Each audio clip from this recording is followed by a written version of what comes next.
ইমন, বাড়ি ফাঁকা, কেউ নাই। বাড়ি ফাঁকা, তাই আমি কি করব?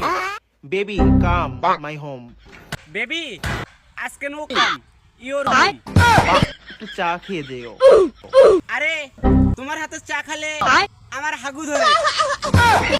চা করবো তোমার জন্য ভালোবেসে। দূর, তোমার ভালোবাসার চা আমি খাই না। কোথায় তুমি? হেট, চোখ কি মাথায় নিয়ে ঘোরো? দেখো না আমি তোমার সামনে। আসো। আরে শুধু চা খাবো না, চার সাথে অন্য কিছু হলে। ইমন, তাড়াতাড়ি আসো, একটু চা খেয়েও। আরে আমি বললাম না শুধু চা খাবো না। একটু গল্প করবো চা। হ্যাঁ হ্যাঁ, যার সাথে গল্প করলে তাহলে যাওয়া যায়। আসো বলছি। Yes yes.